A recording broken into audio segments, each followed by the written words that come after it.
पेट का अल्सर हो जाए तो क्या करें? हम सब गैस और एसिडिटी से बचने के लिए तमाम जतन करते हैं, लेकिन कभी कभी थोड़ी सी लापरवाही इस एसिडिटी को अल्सर में बदल देती है। ऐसे में सवाल उठता है कि किसी को अल्सर की समस्या हो जाए तो वो क्या करे, उसे क्या करना चाहिए जिससे आराम मिल सके। पहले समझते हैं अल्सर होता क्या है।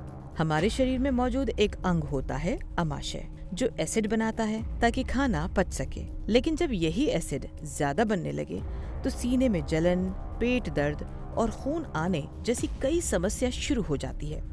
दरअसल एसिड के ज्यादा बनने से जो पेट में लाइनिंग म्यूकोसा होती है उसमें जख्म बनने लगते हैं। म्यूकोसा पेट के अंदर के अंगों को घेरे हुए एक झिल्ली होती है। ऐसी स्थिति को ही अल्सर कहते हैं। अब अगर आपको अल्सर की समस्या है तो सबसे पहले अपनी डाइट का खास ख्याल रखें। ऐसा कुछ भी खाएं पिए ना जिससे एसिड बढ़ता हो। अगर आप स्मोकिंग करते हैं तो सावधान हो जाएं। ये अल्सर के पेशेंट के लिए बहुत ज़्यादा नुकसानदेह है। स्मोकिंग से न सिर्फ एसिड सिक्रेशन होता है बल्कि ये हीलिंग प्रोसेस को भी प्रभावित करता है। यानी ये नुकसान तो करेगा ही, साथ ही साथ जो अब तक ठीक हुआ होगा उससे भी बिगाड़ देगा। इसके अलावा अल्कोहल से भी दूरी बना के रखें, इससे भी एसिड सिक्रेशन बढ़ता है। वहीं अल्सर की समस्या नजर आने पर अगर आप किसी वजह से पेन किलर ले रहे हैं तो उसे भी छोड़ना होगा। वहीं पेशेंट अपने साथ एंटासिड दवाएं भी रख सकते हैं, इससे कुछ आराम मिलेगा। लेकिन अगर आपको अल्सर की समस्या है तो सिर्फ इससे ही काम नहीं चलेगा। आप डॉक्टर को जरूर दिखाएं, क्योंकि जरूरी नहीं कि ये अल्सर सिर्फ एसिड की वजह से बन रहा हो, इसकी और भी वजहें हो सकती हैं। हर वो चीज़ जो एसिड सिक्रीशन बढ़ाती है उसको हमको कट करना है। मैंने एक लंबी सी फहरिस्त आपको बताई। अब आप स्मोक करते हैं, स्मोकिंग एसिड सिक्रीशन के साथ साथ हीलिंग को भी अफेक्ट करती है, हील नहीं होने देती। स्मोकर को कहना है कि आपको स्मोकिंग छोड़नी है। अल्कोहल भी एसिड सिक्रीशन बढ़ाता है, उसको रोकना है। इसी तरह से पेन किलर ले रहे हैं आप तो उसको रोक लीजिए।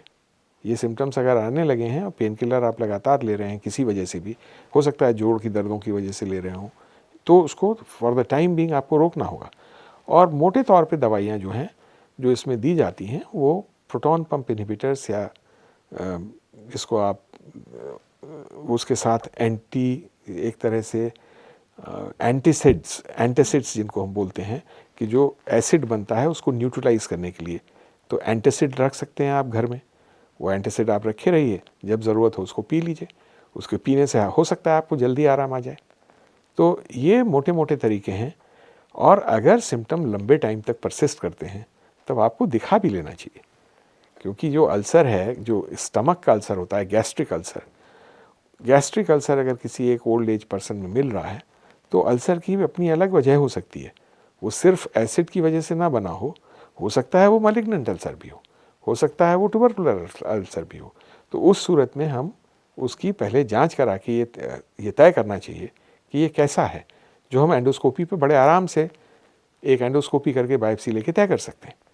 तो ये उसके तरीके हैं। जहाँ तक ट्रीटमेंट का सवाल है, मैंने आपसे बताया कि जो रिफ्लक्स डिजीज़ के सिम्टम्स हैं उनके लिए मोटे तौर पे, जैसे फिर से मैं रिपीट कर दूं कि आप टाइट क्लोथिंग्स अवॉइड करें, हेड एंड एलिवेटेड रखें, आप ठंडी गर्म चीज़ें ना लें, चाय, कॉफ़ी, आइसक्रीम, कोल्ड ड्रिंक, तली हुई चीज़ें सब अपने खाने से काट दें, चॉकलेट बच्चों को ना दें, तो ये सिम्टम्स कंट्रोल में रहें। जैसा कि डॉक्टर ने बताया है कि अल्सर सिर्फ एसिड की वजह से ही नहीं बल्कि और भी कई वजहों से हो सकता है और इसकी स्थिति आगे चलकर और गंभीर हो सकती है। इसीलिए अगर आपको अल्सर की समस्या है तो बेहतर है जांच करवाकर जानकारी लें कि ये कौन सा अल्सर है, ताकि बेहतर ढंग से इलाज हो सके।